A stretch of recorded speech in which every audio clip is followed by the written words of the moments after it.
My name is Karuhanga Alan, right now at Living Hope Therapeutic Center in Kakova, Chapotani. My home is Robienje Village, and I'm here to tell a short story about me. So here at Living Hope Therapeutic Center, we provide mental health services. I will help each and everyone with a mental illness. So I personally came here with a problem of marijuana. I used to take marijuana for a very long time, 4 years. I've been taking marijuana for 4 years before I came to this humble facility, and it was a very, very tough road for me, very tough road. And a small story about how I got here.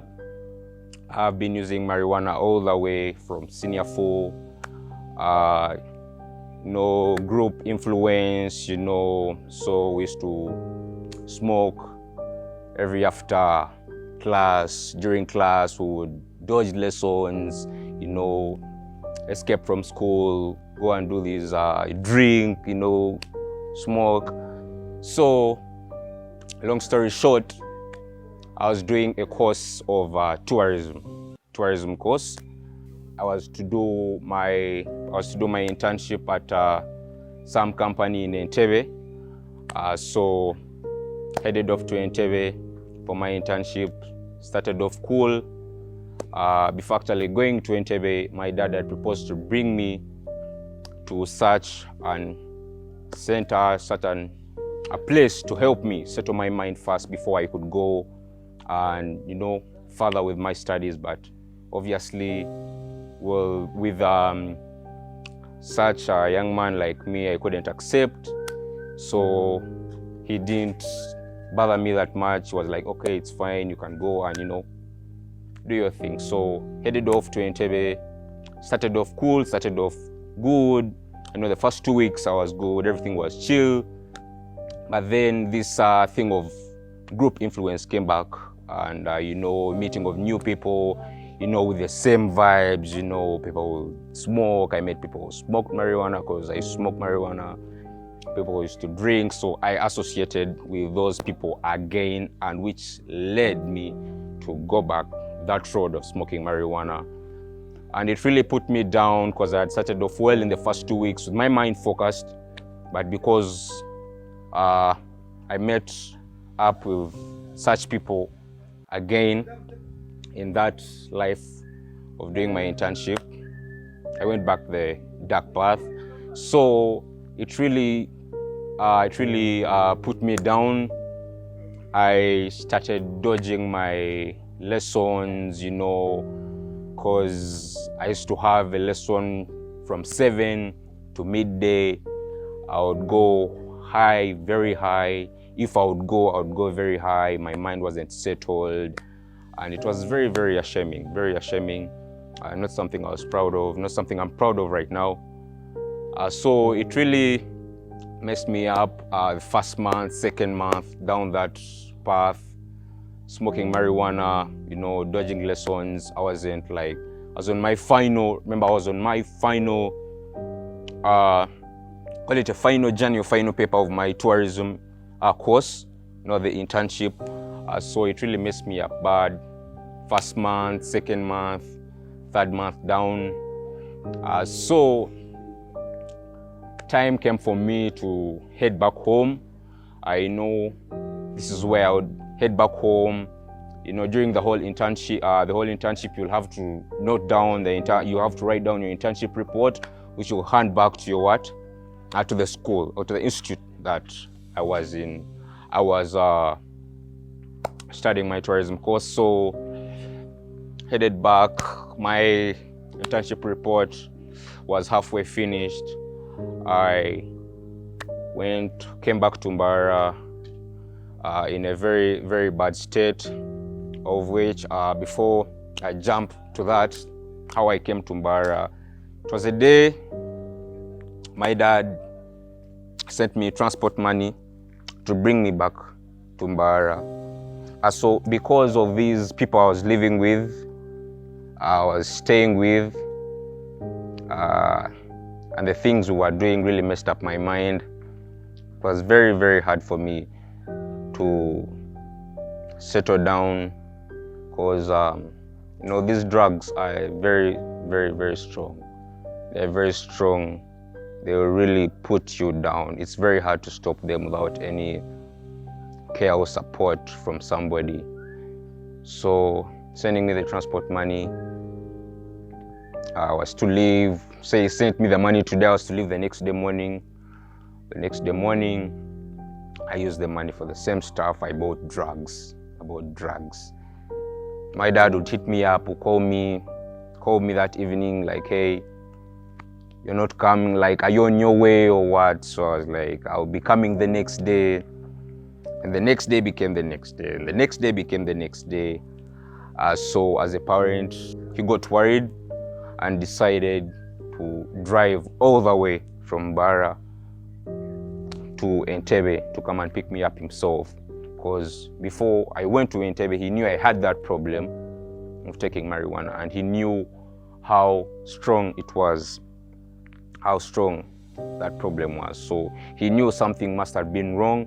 So he decided to travel all the way to Entebbe to come and pick me up himself. And he arrived at around 9 p.m. in the night. He hit me up, was like, hey, I'm actually around, so come through, I'm here and here. So I was actually very scared. That night he called me and told me he was around. I was very scared, I was very nervous. Because the time he actually came in, I was already high on marijuana, very, very high, because I was smoking all the way from morning to that time. There was no specific time for using that drug. It was thorough, like day, morning to evening, like non-stop. So I met up with him, looked at me. I felt so empty. The look that was on his face was really showed that he was really sad, was really sorry for me, and was scared for me. And so he told me to jump in the car. I had to jump in. But before jumping into the car, I asked myself, because I actually knew what was coming. I really knew what was coming, because I knew it is either taking me to a mental health center. I saw it coming. So I didn't want that, because he had tried to take me in the first place. So he was like, you either get in the car or I leave you here, because you're an old man, you'll sort yourself out. So I thought it through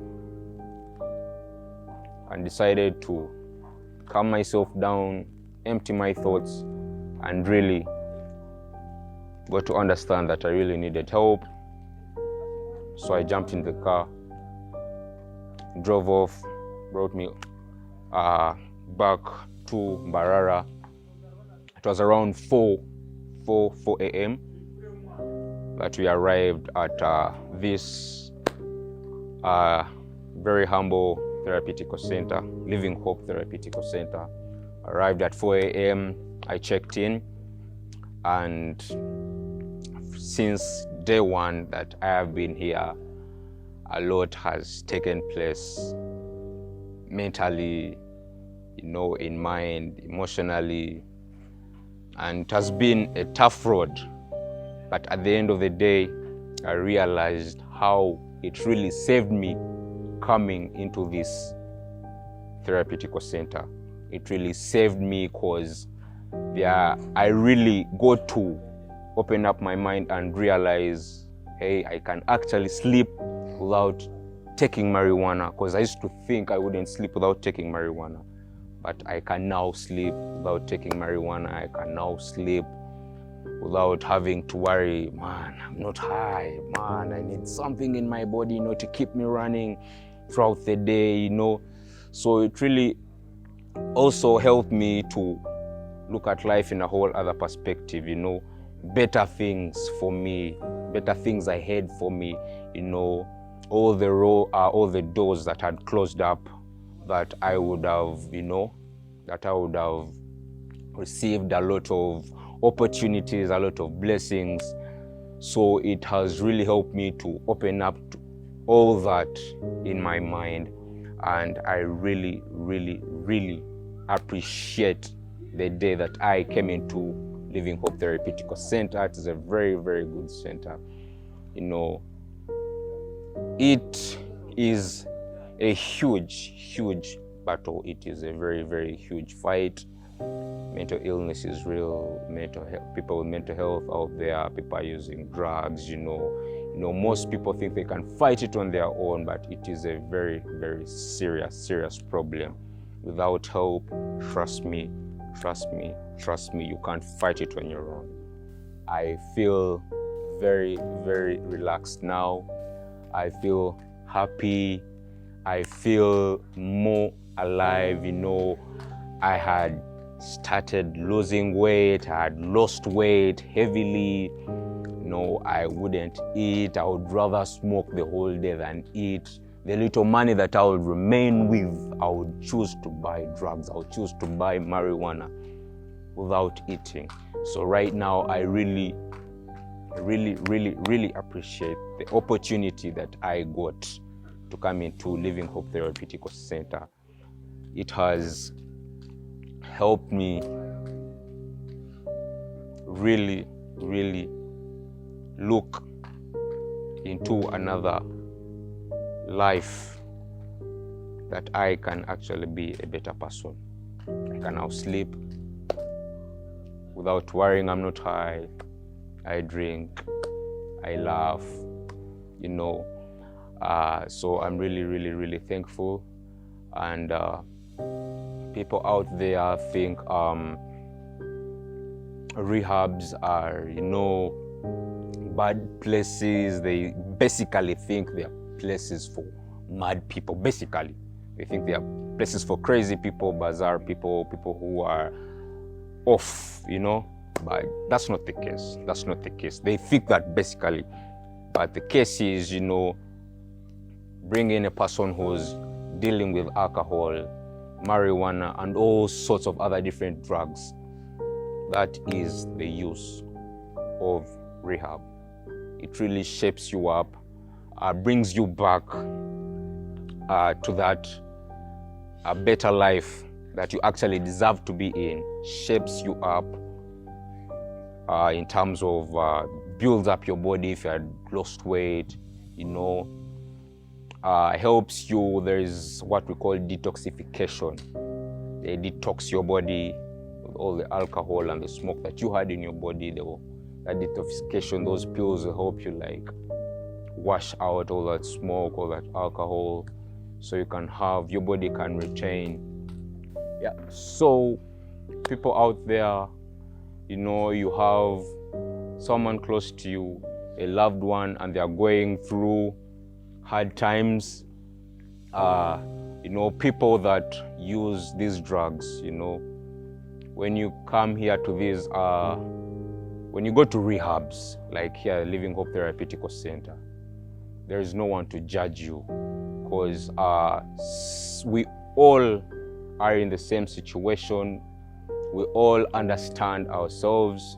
So if you have a loved one out there going through a lot, using drugs, drinking alcohol, smoking marijuana, bring them through, let them be helped, let them show them that there is still a brighter future for them ahead of them. It really will show them that they can better themselves, they can create more of what they thought they could be. And trust me, at the end of the day, you'll get a very, very new person that is settled in mind, that will be able to take the right direction in life. People who use drugs, people may think people who use drugs are, some could be group influence, like I said. it was because of group influence, but some other people go through hard stuff. You know, for example, let's say people in families, there will always be fights. Maybe your parents are going through a hard time. The kids, you as a kid, it will kick a huge depression into your life.